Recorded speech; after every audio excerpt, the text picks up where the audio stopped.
Бүгүн Борбордо өлкөнүн туруктуулугунун негизги шарты чынчыл жана адилеттүү шайлоо деген аталыштагы жыйын өттү. Жарандык көзөмөл комитети тарабынан уюштурулган диалогко экс-президент Роза Отунбаева, Жогорку кеңештин депутаттары Өмүрбек Текебаев, Алтынбек Сулайманов, Дастан Бекешев, Борбордук шайлоо комиссиясынын төрайымы Нуржан Шайылдабекова, коомдук ишмерлер, жарандык активисттер жана укук коргоочулар катышты. Этот общественный диалог мы проводим для того, чтобы политические партии, которые участвовали на выборах, депутаты Жогорку кеңеши, другие участники, Центральная избирательная комиссия, государственные органы, гражданское общество, мы все вместе могли здесь обсудить прошедшие 4 октября выборы Жогорку кеңеш и повторные выборы, а также правила, по которым повторные выборы должны проводиться.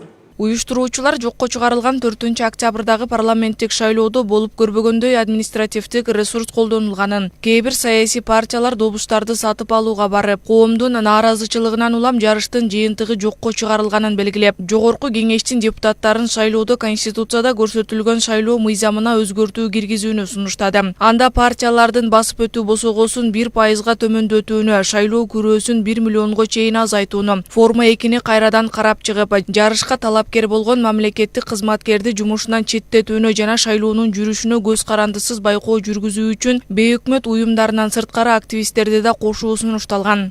Эмне үчүн биз ушундай талкууну уюштурдук? Анткени сиздер көрүп атасыз, ар бир ушундай шайлоодон кийин абдан нааразычылыктар көп болгон үчүн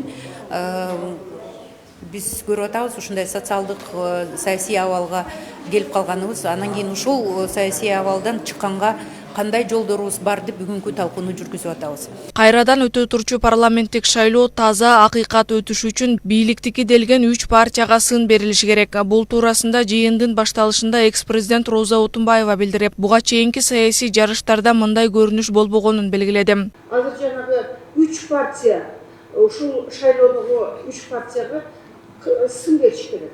Моралдык бул болсо фиаско болду, туташ моралдык фиаско. Бирок ошолорго катуу сын болуш керек да.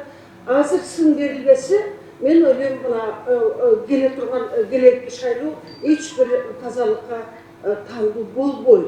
Мен ойлоп атам, ушу биздин Кыргызстандын моралдык репутациясы канча турат экен? Баасы барбы же жокпу? Мындан сырткары алдыдагы шайлоого даярдыкты жигердүү жүргүзүп, таза өткөрүүгө аракет жасоого үндөдү. Жогорку кеңештин депутаты Алтынбек Сулайманов шайлоонун эрежеси туура калыптанбагандыктан саясий жарыш мыйзам бузуу менен өттү деген пикирде. Шайлоонун жыйынтыгы таанылбагандан кийин мыйзам боюнча 1 айдан кечиктирилбеген убакытта шайлоо жарыяланып, 60 күндөн кечиктирилбей жарыш өтүшү керек. Ал үчүн учурдагы парламент тез арада мыйзамды кабыл алууга киришкенин айтты. Тилекке каршы биз тез бул мыйзамды кабыл алууга кириштик.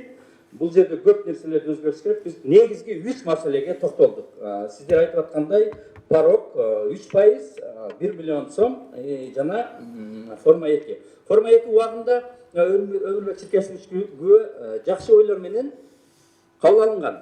Алдыда талаш болгон, бирок ички миграция 10 жылдап, 15 жылдап Бишкекте чүйдө жашаган нарындык, оштук же жалал-абадтык же көлдүктөр алар кантип шайлоого барат, алардын укугу эмне болот деген жакшы ой менен биз ушуну кабыл алганбыз. Тилекке каршы андан аша чабуу пайдалануу кечеги окуялар, 15-жылкы окуялар көрсөттү.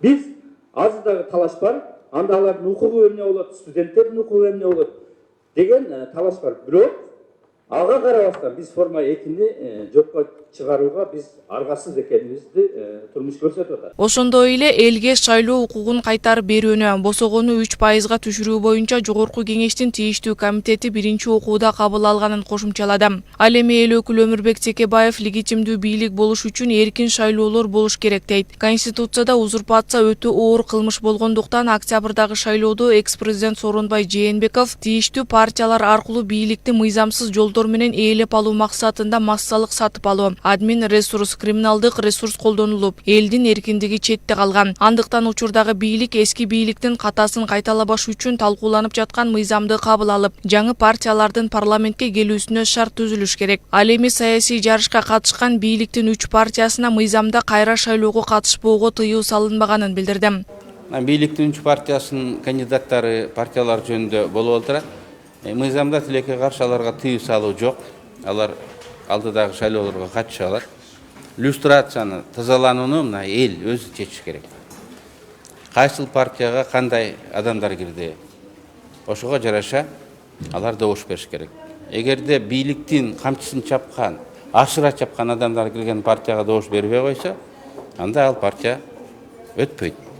Бийлик партиясынын тизмесинде да ар кандай адамдар болгон. Бирөө бийликтин камчысын чапкан болсо, экинчиси айласынан киргендер бар.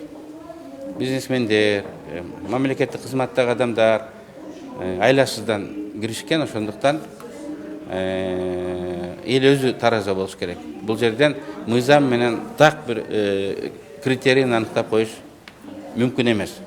Коомдук ишмер Ишенбай Кадырбеков сунушталып жаткан шайлоо мыйзамында айрым жаңылыштыктар бар экенин айтат. Себеби шайлоо босогосун төмөндөтүүдө бир мандаттын баасын эсептеп, анан пайызын чыгарыш керек. Биздин шартта 3% туура келет. Мыйзам чыгаруучулар абсолюттук норманын укугун кабыл алганда форма 2 бланкасын кайсы учурда колдонууга болоорун так кесе көрсөтүшпөгөнүн, талапкер болгондо кызматтан четтетилгендерге парламенттин депутаттары да камтылыш керектигин, бир күн мурун добуш бергендерде медициналык документ болушу абзел экени мыйзамда жазылыш керек экендигин белгилейт. Формаларды киргизгенде кыска мөөнөт болсо дагы келе жаткан шайлоо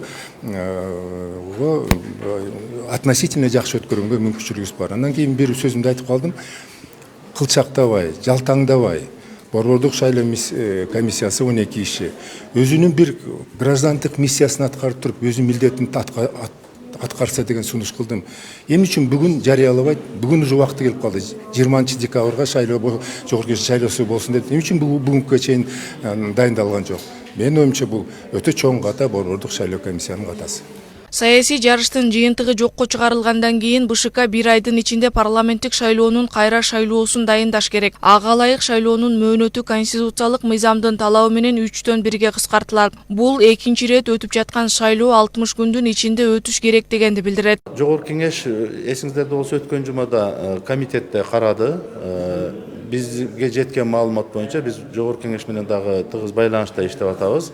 Эртеңки күнү парламентте каралып, билесиздер, ушундай мезгилдерде 3 окууда бир кабыл алып койгонго мыйзам тарабынан жол берилет. Ошого байланыштуу биз ишенебиз, биз үмүт кылабыз, ошол эртең 3 окууда кабыл алып, анан шайлоонун биз жарыялаганга мүмкүнчүлүк болот. 4-октябрга белгиленген парламенттик шайлоонун жыйынтыгы жокко чыгарылгандан кийин коомчулукта Боршайкомдун курамын кызматтан кетиши керектигин айтып чыгышты. Бирок айрым серепчилер БШК көз карандысыз орган болгондуктан жогорку соттун чечиминен кийин гана кызматынан кете алат дешет. Мындай сырттан абдан мындай татаал мындай давление болсо, бул органга кийин ушинтип эле бут сүртүп кете турган орган болуп калат да. Ошондуктан сөзсүз өздөрү чечиш керек. Өзүнүн моралдык принциптери, укуктук принциптер менен карата. Сиз кандай ойлойсуз ушул? Мен ойлойм, жок, мен ойлойм, азыр бул борбор шайлоо комиссияны